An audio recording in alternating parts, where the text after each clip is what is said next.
ठंड का कहर और गरीबी का भार। नैना अपने परिवार के साथ एक छोटे से गांव में रहती थी। सर्दियों की आहट से पहले ही ठंडी हवाएं गांव में दस्तक देने लगी थीं। दुर्भाग्यवश नैना का परिवार बहुत गरीब था।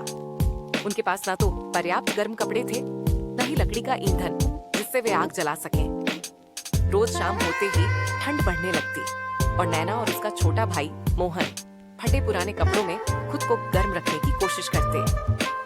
उनकी माँ जया चूल्हे के पास बैठी थोड़ी बहुत लकड़ियां जलाने का प्रयास करती, लेकिन लकड़ी के खत्म होने से चूल्हे की आग बुझ जाती।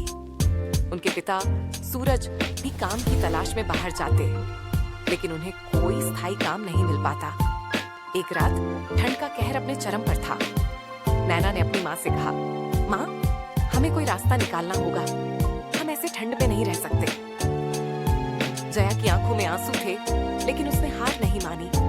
वहीं पास के शहर में एक अमीर व्यापारी देवदत्त क्रिसमस की तैयारियों में व्यस्त था। जब उसने खबर सुनी कि गांव में सर्दी से लोग परेशान हैं, उसने तुरंत अपने काम को विराम दिया। उसने सोचा, अगर भगवान ने मुझे इतना संपन्न बनाया है, तो मेरी जिम्मेदारी है कि मैं कम से कम इन लोगों की तकलीफें साझा करूं।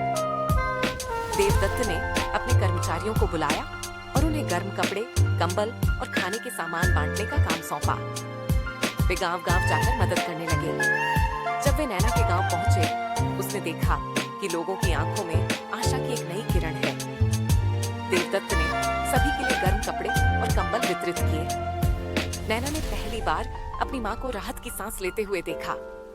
देवदत्त की इस दानशीलता ने गांव के लोगों के दिलों को गर्म और खुशहाल बना दिया। नैना और मोहन अब रात को चैन की नींद सो सकते थे। गांव में एक नई उमंग और जोश भर आया। इस ठंड ने सभी को एक सीख दी। यदि हम किसी की मदद कर सकते हैं, तो हमें करना चाहिए। इस घटना ने न केवल गांव के लोगों की जिंदगी बदली, बल्कि देवदत्त के दिल में भी एक सुकून भर दिया।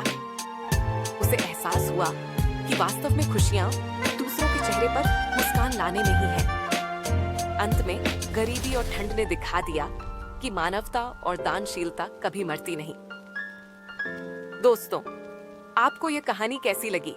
हमें कमेंट में बताएं और हमारे चैनल को सब्सक्राइब करना न भूलें।